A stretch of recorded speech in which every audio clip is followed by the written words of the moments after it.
Sampurasun. Simkuring sapara kanca ti kelompok 3 bade nampilkeun iket Sunda sareng lengkah-lengkah belitan iketna. Tepangkeun wastapun Tantri Rahmayani. Nepangkeun wastapun Alyanopia Ashara. Tepangkeun wastapun Fajri Ramadhani. Tepangkeun wastapun Amanda Kartikasari. Tepangkeun wastapun Raya Naira Putri. Tepangkeun wastapun Jasmine Rodatul Aulia. Wilujeng nyakseni.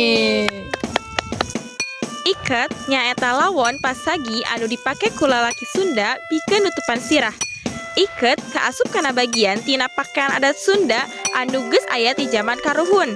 Dina kahirupan masyarakat baheula, iket henteu ngan saukur aksesoris tapi miboga fungsi jeung makna anu jero.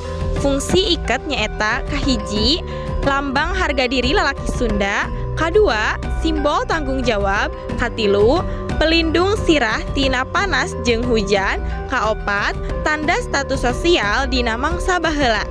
Iket biasana dijieun tina kain batik atawa kain polos anu dilipat jadi segitiga samemeh dipake.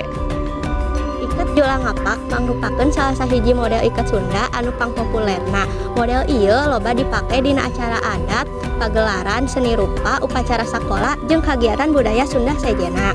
Kecap julang marujuk kana manuk julang atawa rangkong.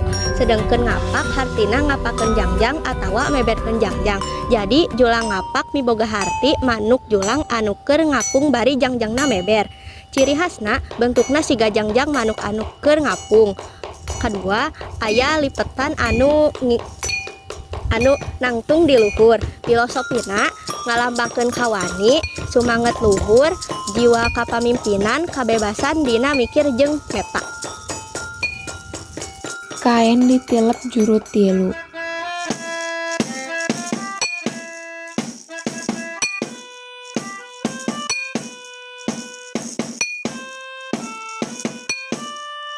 Teras pasangkeun dina sirah.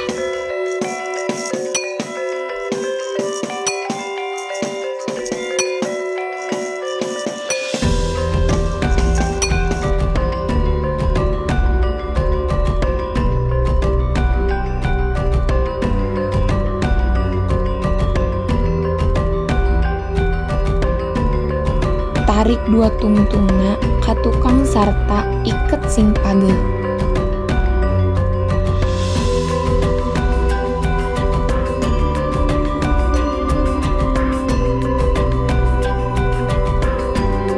Bagian tengahna dihajakeun ngalebar jiga jangjang manuk. Ieu anu disebut ngapak teh.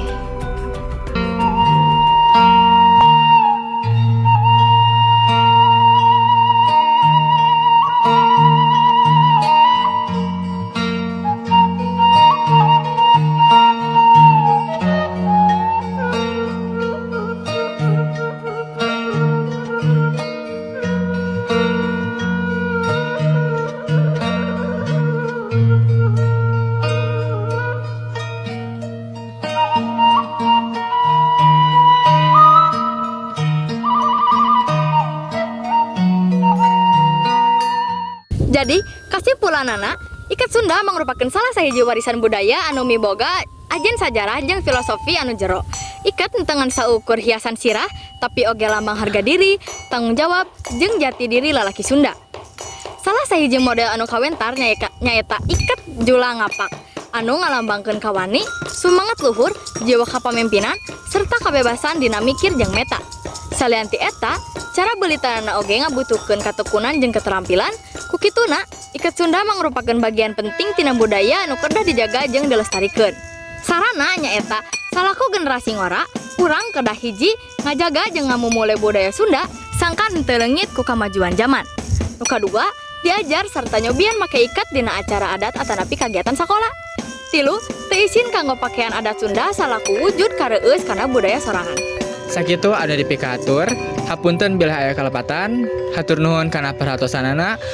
Wassalamualaikum warahmatullahi wabarakatuh.